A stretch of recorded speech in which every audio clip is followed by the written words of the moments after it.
bienvenue chers internautes ci seen émission sama santé tey ñuy dalalaat ki nga xamante ne moo di docteur Boubacar Signaté ma bàyyi ko mu présenté wu boppam nuyoo ak mbokk internautes yi. waaw maa ngi lay nuyu di nuyu mbokk internautes yëpp man docteur Boubacar Signaté laa tudd sama spécialité mooy médecine d'urgence. di liggéey fii SOS médecin. maa ngi jàngee fii Sénégal. commencé Tambacounda mi ma dëkk. ensuite université bu Dakar def sama médecine. bi ma paree loolu laa dem bitim réew continuer sama jàng def samay spécialisation. après ma ñibbi si Dakar donc di. ñëw jëriñ sa réew. waaw ñëw pour njëriñ waaw sama réew. di sama liggéey ci dafa am ay pàcc. première partie bi mooy visite à domicile. maanaam nit ki fu mu nekk fa laa koy fekk pour faj ko. sama ñaareelu partie liggéey mooy transporter ay nit fekkee ambulance la par exemple jëlee ko këram yóbbu ko hôpital wala jëlee ko benn hôpital yóbbu ko beneen hôpital. wala jëlee ko benn dëkk yóbbu ko beneen. voilà loolu mooy troisième partie bi. mooy li ñuy waxee évacuation sanitaire wala ay rapatriement. mooy soit jëlee beneen réew indi ko Sénégal. wala jëlee ko Sénégal yóbbu ko beneen réew wala jóge fi dem beneen réew jël fa yóbbu ko beneen réew ñëw ci Sénégal. d'accord waaw loolu laal. d'accord gannaaw bi ñu la nuyee docteur tey sujet bi mooy asthme dañuy waxtaanee lii di asthme léegi suñu première question mooy nga wax ñu lan mooy asthme ci boppam. waaw asthme feebar la boo xam ni ci système respiratoire ni ngay nooyi. li lay tax a nooyi. fa lay feebar bi fa lay nekk. booy nooyi ngelaw bi fu muy jaar moom la ñu woowee ay bronches. bronches yi nag bu ñu enflammé woo maanaam dañuy gën a rëy parce que muscle yi wër bronches yi ñooy contracté wu. ensuite fii lii tax boo nooyee ngelaw bi gën a sedd humide ak filtré ko loolu bronche moo koy sécréter moom la ñuy wooyee mucus. si asthme nag loolu dafay gën a bëri dafay gën a yokk ce qui fait que ngelaw bi fu mu war a jaar. si tuyau bi lu ñuy wooyee bronche bi day wàññeeku bu baax presque tëju sax si bu fekkee crise bi egg na foo xam ni dafa gën a metti bronche bi mun na dem ba tëju nga xam ni ngelaw bi du mun a circuler normalement. mais spécificité asthme bi booy di nga mun a dugal ngelaw.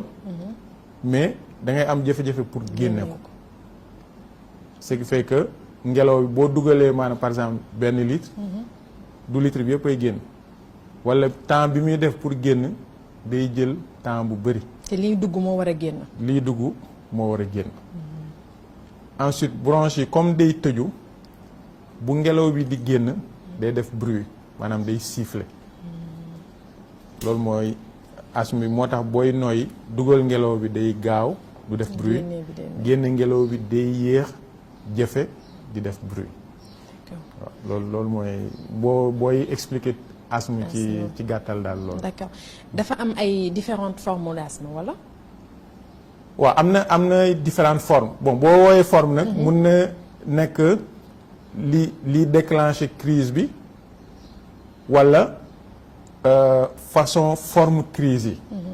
donc li déclencher crise yi mun na classer forme bi ça mun na nekk par exemple asthme boo xam ni li ngay nooyi moo koy déclencher par exemple nga nekk ci environnement boo xam ni soit dafa bëri poussière wala dafa am saxaar wala dafa am xeet boo xam ni mooy déclencher crise bi mun na nekk aussi loo xam ni soo ko lekkee nga allergique si parce que asthme xeetu allergie la mun na am loo xam ni soo ko lekkee mooy déclencher sa crise. am na loo xam ni aussi xëy na boo ko laalee mooy déclencher sa crise am na ñoo xam ni aussi effort mooy déclencher seen crise c'est-à-dire def sport xeetu sport mais nekkul ni asthmatique bi warul def sport mais am na ñoo xam ni sport bi day déclencher seen crise il suffit juste ñu jël mesures yi tax crise bi déclenche pour ñu mun a def seen sport ensuite mun nga ko classer aussi ci xeetu crise yi. ci français ñeenti xeetu crise mooy am mooy asthme ci seen forme ni ñuy exprimer woo. di nga gis koo xam ni ci ay saison rek lay def ay crise c'est-à-dire par exemple période du taw. wala période boo xam ni garab yi dañuy ñem meññi. day am ay fleurs maanaam pollen. période boo xam ne day am pollen. ci la ñuy def crise bu période boobu passé dootuñu am crise. ñooñu asthme saisonnier lañ koy woowee. ñooñu boo ko xoolee ñaari crise la ñuy def ci at bi. donc bëriwul. am na ñoo xam ne nag deuxième forme yi moom la ñuy woowee asthme persistant modéré. da gis koo xam ni yenn saa yi lay def crise ëpp na ñaar nekkul ci ay saison mais bëriwul. xëy na chaque 3 mois wala chaque 6 mois parce que tase nag xeet boo xam ni wala nekk na environnement boo xam ni mooy déclencher crise am. ñetteeli forme bi mooy asthme persistant premier bi asthme persistant léger. deuxième mooy asthme persistant modéré. mooy koo xam ni daanaka presque chaque weer mu def benn crise chaque weer. wala chaque semaine en général ñaata temps lay def. ça dépend ci li ko déclenché ça dépend aussi ci mooy li ñu woowee facteur déclenchant. ça dépend ak yow parce que sa réaction organisme la. ça dépend li ko agressé. ak ni ngay réagir. crise bi noonu lay noonu. ça dépend aussi li ñuy woowee facteur d'entretien lii tax crise bi du bàyyi. c'est-à-dire nga am feebar boo xam ni nga soj wala nga am infection boo xam ni mooy entretenir crise bi. c'est-à-dire boobu crise bi day démarrer mais du taxaw tant que fajuloo li tax crise bi di continuer loolu mooy facteur d'entretien.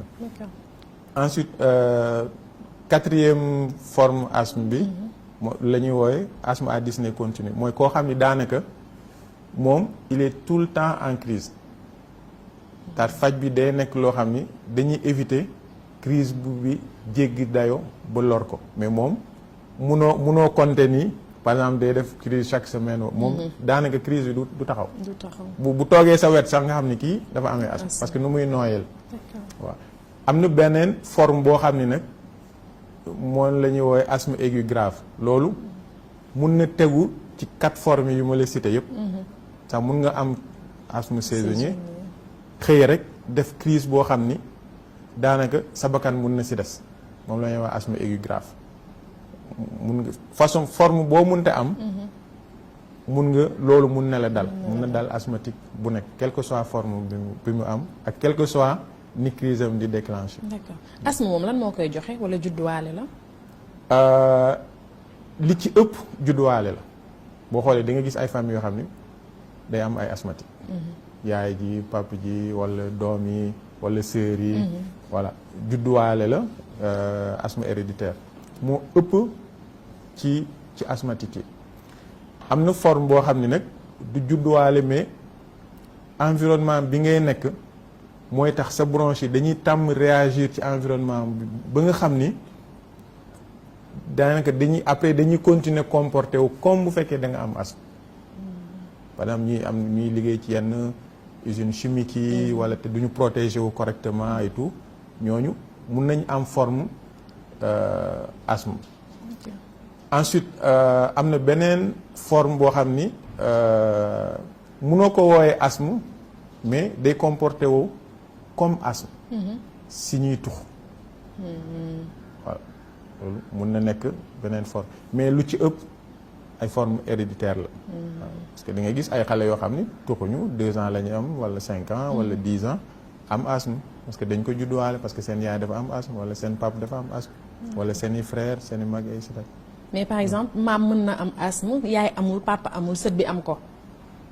waaw moom la ñuy wooyee saut de génération. xam feebar yi yoo xam ni ay feebar yu judduwaale la. yenn saay mun na tëb ay génération. mais ñooñu boo seetloo ñu ci ëpp.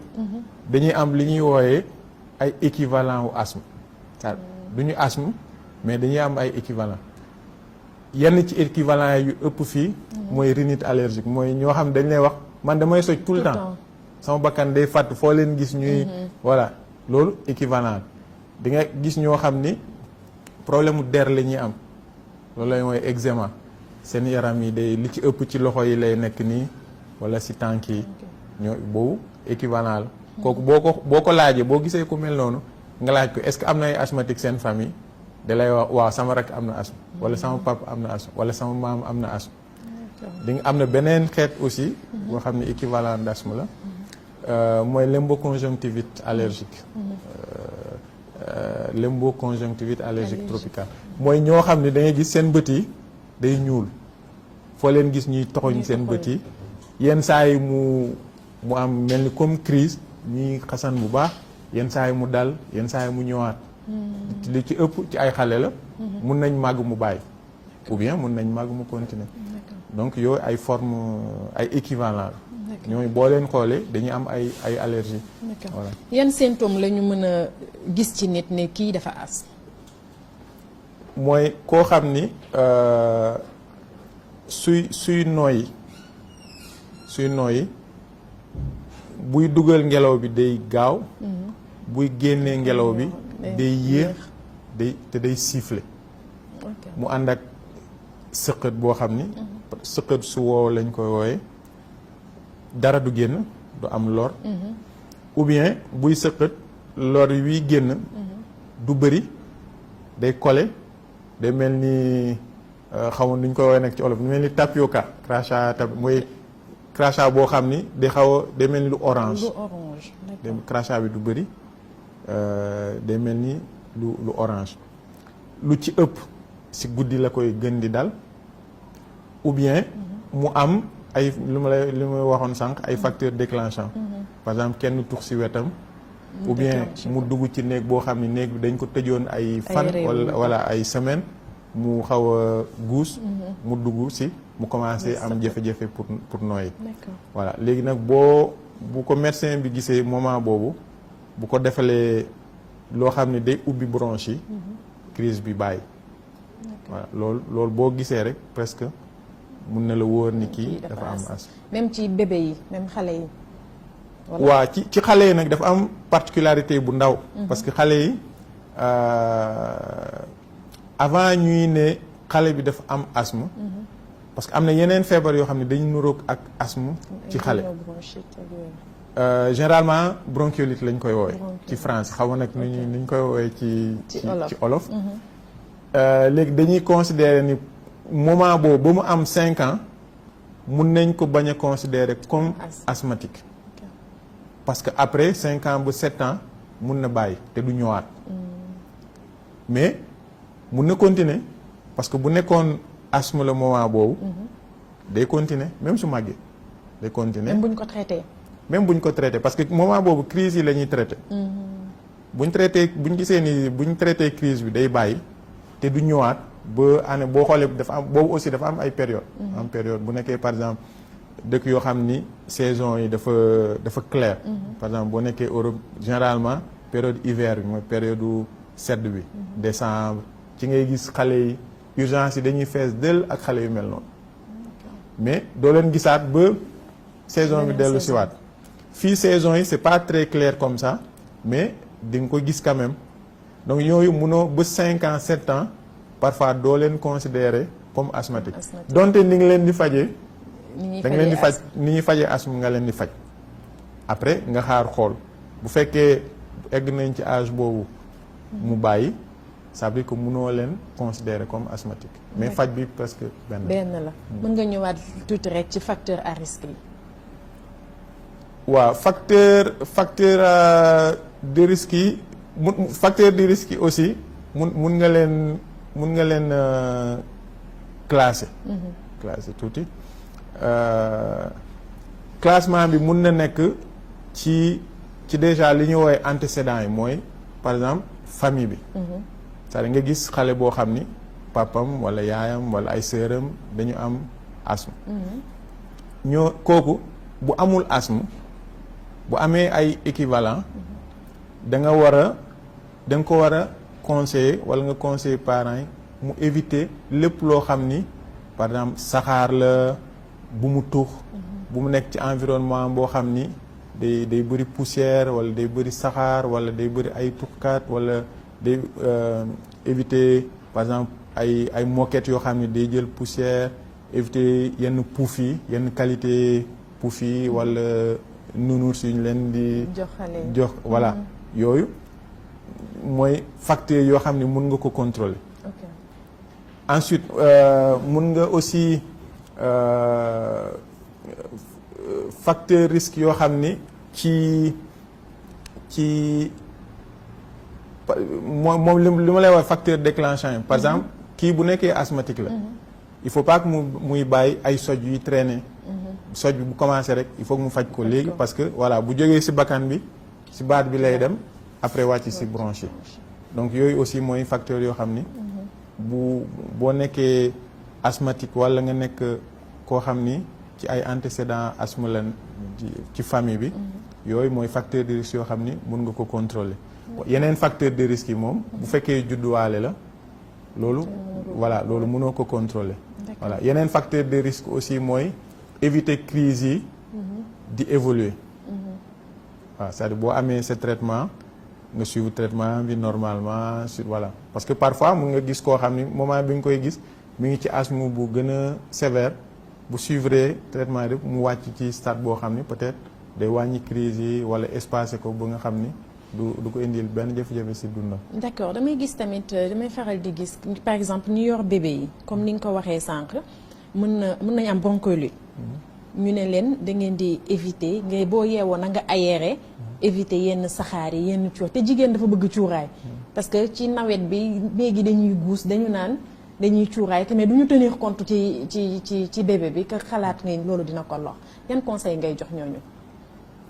ba conseil dama leen di boole sax parce que lii lor bébé bi mooy lor yaay ji tamit conseil yu ma leen di jox mooy bu fekkee am na benn mot bi ñuy retenir mooy aéré d'abord cuuraay bi mun nga def cuuraay mu am xet sans mu am saxaar parce que je pense que léegi am na ay andi électrique wala ay encensoir électrique yoo xam ni mun na bañ a saxaar ensuite nga aéré c'est-à-dire au moins li ñuy conseiller moo ñu aéré au moins boo yeewoo le matin nga aéré néeg bi minimum 10 minutes wala lu ko ëpp mais minimum war nga ubbi fenêtre yi ubbi bunt yi néeg bi aéré pendant 10 minutes minimum que mu nekk xale wala mu nekk mag mais xale bi lay gën a lor parce que capacité respiratoire xale bi moo ak système bi muy respirer moo gën a fragile que bu mag ensuite mag li mu mun a jàmbat joxe alerte xale munu ko donc balaa ngay rendre compte ni mi ngi loru fekk waaw te da nga koy gis moom du la wax ni yéeg naa lii wala yéeg naa lii mais boo koy gis fekk commencé na loru te mag moom bu gisee loo xam ni da koy gêner rek moom da koy yéeg ci saasi mun na génn wala damay profité sax en plus yokk ci en plus asthme bi mooy li ñuy wooyee intoxication monoxyde de carbone mooy saxaar boo xam ni day jóge ci charbon bu nekk di lakk te nekkagul xaal bu xonk kooku bu nekkee ci environnement boo xam ne dafa tëju bu commencé saxaar noonu yow oxygène bi ngay nooy ci boobu lay jël au lieu mu transformer ko mu nekk gaz carbonique da koy transformer beneen xeetu gaz bu ñuy woowee monoxyde de carbone boo xam ni moo gën a bon ci moo gën a bon gaz carbonique te amul xet boo koy xentu munoo ko yëg amul xet te boo continuer di ko noyyi sa oxygène bi nga naroon bu nar a circuler ci sa yaram bi boobu lay jël te doo ko yëg mun na commencer ci bopp buy metti envie wocc ba dootoo yëg dara donc beneen risque la aussi ci ñuy cuuraay ak xaal charbon boo xam ni kon léegi bu ñuy boyal nañ bàyyi ba lépp nekk xal voilà bu xonq bi voilà ñu doog ko def ci ànd bi def ko ci buñ ci defee pare ñu aéré waat d'accord léegi docteur naka la ñuy traité lii di asthme waaw traitement asthme bi traitement wu ñaari pàcc la aussi traitement préventif la mooy éduquer malade bi ba nga xam ni moom mu mun a identifier ci environnement am lépp luy déclencher ay crise am comme ça mu mun ko gàttandu. Ensuite moom ñu éduquer ko ba nga xam ni mu mun a xayma ay crise am. mu mun a joxe alerte. éduquer ko aussi par rapport ak traitement garab yi mu war a yor parce que crise yi parfois day gaaw boo xam ni du la may temps ngay dem di wër garab.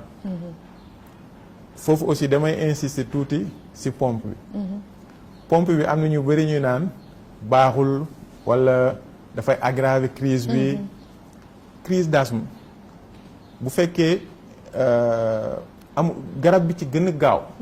pour arrêter crise bi. walla ralentir ko walla may la temps dem hôpital walla médecin bi egsi mooy pompe bi. mais parfois ni ñu koy jëfandikoo la. parce que ci biir pompe bi dafa am garab bi. ak gaz bi génne garab bi. ok donc boo tegee pompe bi garab bi day tegu ci suuf. ngelaw bi nekk ci kaw. donc boo jëlee pompe bi nga pompe ko ngelaw bi ngay nooyi. bàyyi garab bi bàyyi garab bi. da nga ko war a secouer bu baax garab bi ak ngelaw bi mélangé wu. ba nga xam ni boo koy pompe. ngelaw bi day ànd ak garab bi. loolu mooy première jafe-jafe. léegi yooyu ñu ngi koy commencer résoudre parce que léegi fabricants yi. ñu ngi defar ay pompes yoo xam ni lii nekk garab bi day nekk presque comme gaz bi dootul nekk ci suuf. day mélanger wu tout le temps ak gaz bi. du soxla secouer du soxla secouer mais pour l'instant dañ jàpp ni dañ ko war a secouer bu baax. deuxième jafe-jafe bi mooy booy pomper aérosoliseur bi. moment bi ngay pomper moment boobu nga war a nooyi parce que li ngay pomper warul yem ci gémmiñ bi ci dënn bi la war a dem mais ñu ci ëpp dañuy ubbi gémmiñ bi pomper ba pare. doog a nooy. soog a nooyi boo pomper garab yi mi ngi tag sa biir gémmiñ boo nooyee. garab ngelaw bi nekkoon sa gémmiñ walla bii jaar ci bakkan bi. te amul garab mooy dem ci sa dënn bi. donc boo xoolee ñu bari. man su asthmatique yi su ma leen ne est-ce que mën nga utiliser pompe bi ñu ne ma waa dama leen di jox pompe bi ne la am utiliser ma xool. parce que ñu bëri dañ la naan pompe bi du bëgguma dépendant ci pompe bi dégg naa pompe bi boo ci dépendant wee rek da lay lor ak du la faj ak. non pompe bi mënul am dépendance parce que pompe bi mooy arrêter sa crise bi mooy dem directement ci poumon bronche yi ubbi bronche yi directement mënoo ci dépendre. par contre benn xam nga sànq neewoon naa la am na benn forme boo xam ne asthme aigu grave mais avant asthme aigu grave bi am na lu ñuy wooyee exacerbation maanaam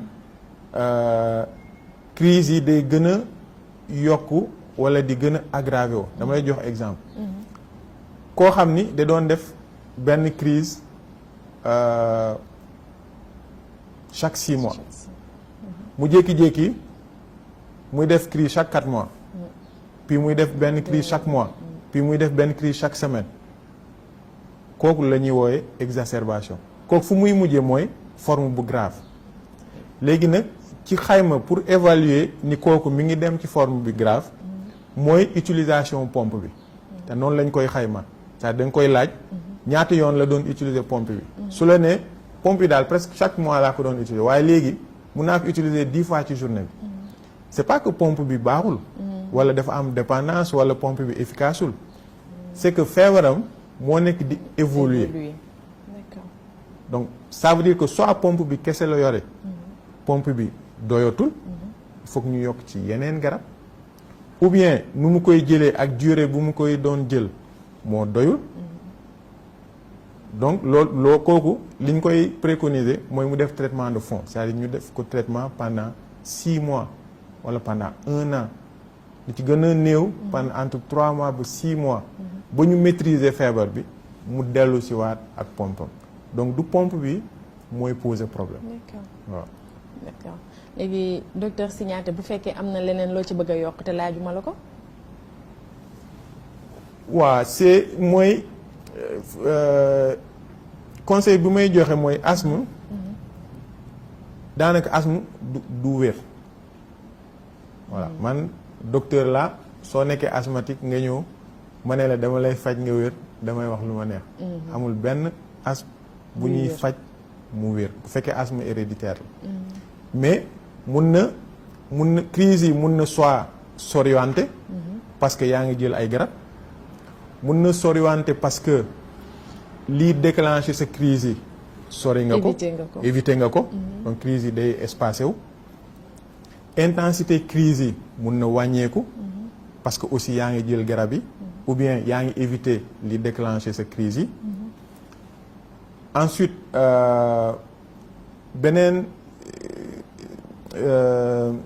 beneen conseil wala avis bu may joxe aussi mooy asthme maladie chronique la comme maladie chronique yu bëri sooy jël généralement ñuy ne wér naa c'est parce que amatuñu crise est-ce que wér nga parce que yaa ngi jël garab yi donc crise amatul parce que yaa ngi jël garab yi bu boobaa boo arrêté garab yi crise day ñëwaat day ñëwaat crise yi arrêté na parce que éviter nga facteur déclenchant yi est-ce que ça veut dire que boo si delluwaatee crise yi du ñëwaat donc du wér accalmie la wala rémission moom la tubaab yi woowe rémission rémission ça veut pas dire guérison voilà loolu mooy conseil beneen conseil bi mooy il faut que ñu dem seeti médecin bi moment boo xam ni nekkuñu en crise parce que boo nekkee en crise médecin bi wala fajkat bi crise bi la lay traiter jox la garab pour éviter crise buy ñëw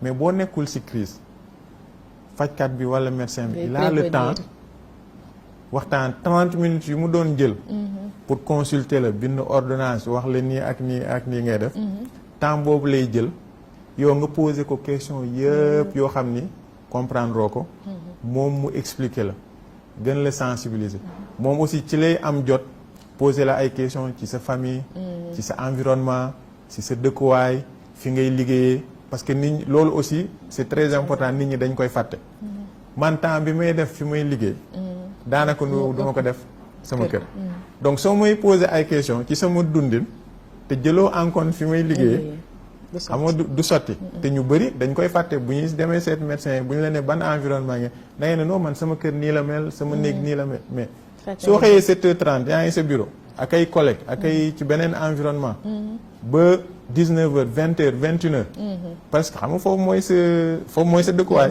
donc boo naree décrire fi nga dëkk presque fi ngay liggéeyee donc moment boobu le médecin bi di am temps def tour boobu yëpp di mun a identifier sa facteur déclenchant yi facteur d'entretien yi ndànk-ndànk ce qui fait que yow information bi ngay am ak ni nga koy utiliser mooy gën fuuf que sooy dem seeti médecin moment boo xam ni da nga nekk en crise. D'accord.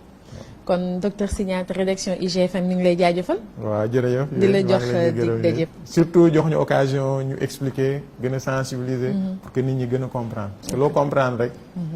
gàttandiku wala aaru ci lay gën a yomb. ci lay gën a yomb waaw jërëjëf. chers internautes lii lañ leen indiloon tamit ci pathologie bi di asthme ñu leen di joxaat dig daje rek ci beneen numéro Sama Santé.